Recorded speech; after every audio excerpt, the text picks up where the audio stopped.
अस्सलाम वालेकुम friends, welcome back to my channel. आज मैं आप लोगों के लिए लेकर आई हूँ कस्टर्ड केक की रेसिपी। तो स्ट्रॉबेरी कस्टर्ड केक बना रहे हैं हम, तो इसके लिए मैंने एक मिक्सिंग बाउल लिया है और इसमें मैं सबसे पहले ड्राई इंग्रेडिएंट्स ऐड करूँगी। तो छलनी ले लें और इसमें मैंने 1.5 कप फ्लावर लिया है, कस्टर्ड पाउडर लिया है 1/2 कप। आप कोई भी कस्टर्ड पाउडर ले सकते हैं, अगर आपको मैंगो कस्टर्ड पसंद है या वनीला कोई सा भी ले सकते हैं। शुगर पाउडर लिए है 1 कप, घर की आम शुगर है, आप इसको अच्छे से पाउडर बना लिएगा। बेकिंग पाउडर लिया है 1 टीस्पून और बेकिंग सोडा इसमें जाएगा 1/2 टीस्पून। सॉल्ट लिया है 1/4 टीस्पून। अब इन सारे ही इंग्रेडिएंट्स को हम अच्छी तरह से छान लेंगे ताकि इसमें किसी किस्म के लम्स वगैरह हो वो सब निकल जाए। बिकॉज बहुत क्विक रेसिपी है, बहुत जल्दी से बस इसकी मिक्सिंग करनी होती है और आप इसको बेक करने रख सकते हैं। तो ज़्यादा ना बीटिंग है इसमें ना मिक्सिंग है। तो सारे इंग्रेडिएंट्स को मैं छान लूँगी और जो इसमें रह जाएगा वो सब इसको आप अलग कर लीजिएगा क्योंकि शुगर इसमें डिज़ोल्व नहीं हो पाएगी। अब मैंने इसमें 1/2 कप ऑयल लिया है।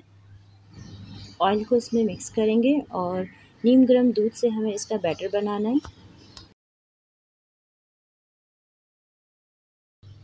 तो थोड़ा थोड़ा करके इसको ऐड करते जाएंगे और इसका एक स्मूथ बैटर बनाएंगे। सारा दूध आपने एक साथ नहीं डालना है, ग्रेजुअली ऐड करते जाएं और इसकी मिक्सिंग करते जाएं। बहुत बहुत आसान केक है। वो लोग जो बेकिंग नहीं भी करते हैं तो अगर इस केक को बना के ट्राई करें तो ज़रूर उनको ये रेसिपी पसंद आएगी। बहुत सिंपल इंग्रेडिएंट्स हैं और बड़ी ही लो कॉस्ट में आपका ये केक बन जाता है मज़ेदार सा। और कस्टर्ड पाउडर इसमें ऐड करने की वजह से इसका टेस्ट बहुत डिफरेंट होता है, बहुत ही डिफरेंट। तो आपने एक बार ज़रूर इसको ट्राई करना है। अच्छा, ये जो दो चीज़ें मैं डाल रही हूँ दोनों ऑप्शनल हैं। मैं इस केक को ज़्यादा टेस्टी बनाने के लिए इसमें थोड़ा सा स्ट्रॉबेरी एसेंस ऐड कर रही हूँ ताकि इसका फ्लेवर और इसकी खुशबू ज़्यादा स्ट्रॉन्ग हो जाए। और हल्का सा मैंने इसमें रेड कलर ऐड किया है ताकि बहुत अच्छा सा पिंक कलर आए, क्योंकि कोई भी कलर का केक जब आप बनाते हैं तो वो कुक होने के बाद थोड़ा सा उसका कलर जो है डल हो जाता है। तो मैं इसका अच्छा सा शार्प कलर देने के लिए रेड कलर ऐड किया है। 6 इंचेस का पैन लिया है और इसे ग्रीस करके मैं इसमें बटर पेपर लगा रही हूँ। बटर पेपर आप ज़रूर लगाया करें सेफ्टी के तौर पर, क्योंकि इससे जो केक की जो बेस है वो डार्क नहीं होती, जलती नहीं है, तो सेफ़ हो जाता है हमारा केक अगर आप बटर पेपर उसमें लगा दें तो। अब सारा बैटर जो हमने बना के रखा है वो इसमें हम पोर करेंगे। और जिस चीज़ में भी आपने केक को बेक करना है, कढ़ाई में या पतीले में या ओवन में, आप उसको 5 मिनट के लिए प्री हीट ज़रूर करना है। तो मैंने भी अपनी कढ़ाई को 5 मिनट के लिए प्री हीट करने के लिए इसे सारा बैटर इसमें चला गया है। इसको थोड़ा सा और खूबसूरत और टेस्टी बनाने के लिए मैंने इसमें रेड कलर की टूटी फ्रूटी ली है।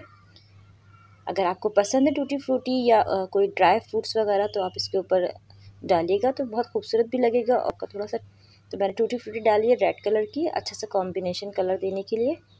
अब मैं इसे बेक करने के लिए रख रही हूँ कढ़ाई में।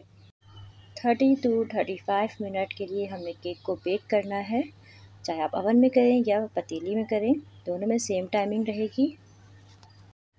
बट आपने 30 मिनट के बाद केक को चेक कर लेना है, अगर नहीं कुक हुआ है तो थोड़ा टाइम और दे सकते हैं। तो केक मेरा माशाल्लाह से बहुत अच्छा सा राइस अच्छा सा कुक हुआ है। तो इसे चेक कर लेते हैं कि ये अंदर से भी बहुत अच्छा सा वेल डन हो गया है या नहीं।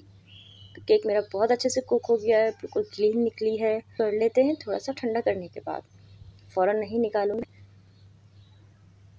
तो ये मैंने भी थोड़ा सा ठंडा किया है, ज़्यादा ठंडा नहीं किया है। देखिए माशाल्लाह से मेरा केक कितना अच्छा सा कलर आया है, इसका साइड में से प्यारा सा गोल्डन कलर आया है, परफेक्टली बेक हुआ है।